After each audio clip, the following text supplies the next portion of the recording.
एक समय की बात है, एक आदमी था जिसे अपने पिता से बहुत सा धन विरासत में मिला, लेकिन उसने इतनी अव्यवस्थित और मूर्खतापूर्ण जिंदगी जी कि बहुत जल्दी उसने सब कुछ खर्च कर दिया, यहाँ तक कि आखिरी पैसे तक। फिर वहाँ बैठा अपनी बाहों को सीने पर मोड़कर और अपनी दुर्भाग्यपूर्ण स्थिति के बारे में सोचते हुए आह भरी। उसके पिता के दोस्त उसके पास एकत्र हुए और उसे सांत्वना देने के लिए आए। उनमें से एक वृद्ध और ज्ञानी व्यक्ति ने उससे कहा, पुत्र, तुम अपनी किस्मत को नाराज कर दिया। पुत्र, तुमने अपनी किस्मत को नाराज कर दिया है। जो तुमसे भाग गए, तुम्हें अपनी किस्मत का पीछा करना चाहिए। शायद तुम उसे पा सको और फिर से एक खुशहाल आदमी बन सको। आदमी तुरंत निकल पड़ा और अपनी किस्मत की खोज में पहाड़ों और मैदानों की यात्रा की। एक रात उसने सपने में देखा कि उसकी किस्मत एक इंसान के जैसे थी, जो एक ऊंचे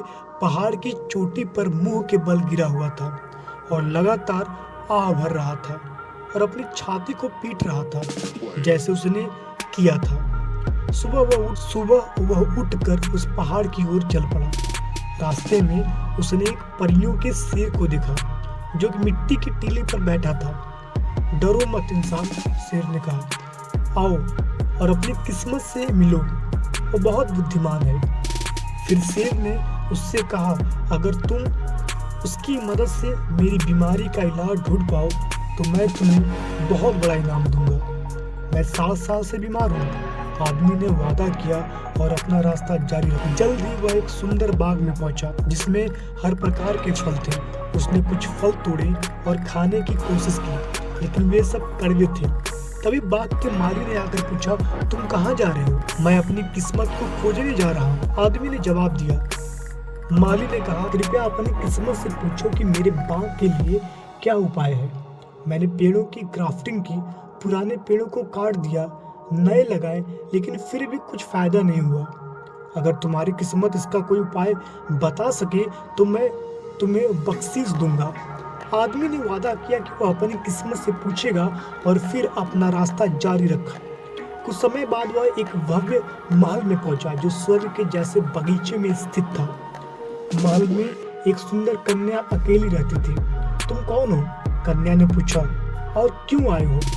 आदमी ने अपनी कहानी सुनाई। कन्या ने कहा, देखो, मेरे पास यह शानदार महल और असीम संपत्ति है, लेकिन मेरे दिल में एक दुख है जो दिन रात बढ़ता जा रहा है और मैं हमेशा आह भरती रहती हूँ।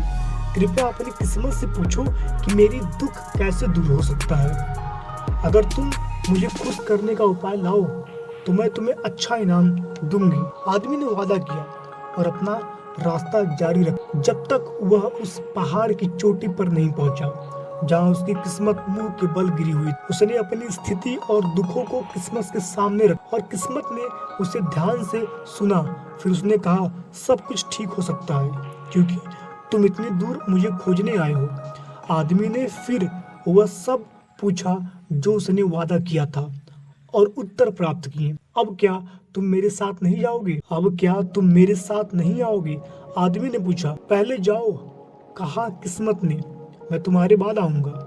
आदमी पहले उस कन्या से मिली और कहा, तुम्हारा दुख समाप्त हो जाएगा और तुम खुश रहोगी जब तुम अपनी पसंद के किसी युवक से विवाह करोगी। फिर वह माली से मिला और कहा, तुम्हारी बाग की नदियों में सोने के कण होते हैं। पानी से सोने के कण सींच कर पौधे में जाते हैं, जिससे फल कड़वे होते हैं। तुम या तो पानी का स्रोत बदल लो या इस स्रोत से सोने को निकाल लो, तब तुम्हारे फल मीठे हो जाएंगे। फिर वह परियों के शेर से मिला और उसे बताया कि उसने किस्मत को देखा और कन्या तथा मालिक को क्या संदेश दिए।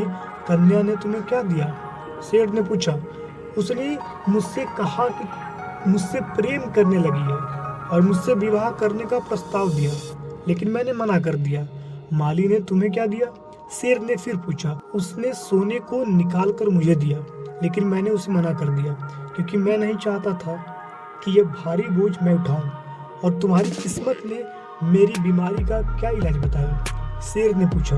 उसने कहा कि अगर मैं एक मूर्ख का सिर खा लूं तो मैं ठीक हो जाऊं। शेर ने आदमी की ओर देखा और कहा, स्वर्ग की कसम, मुझे इस धरती पर तुमसे बड़ा मूर्ख नहीं दिखता।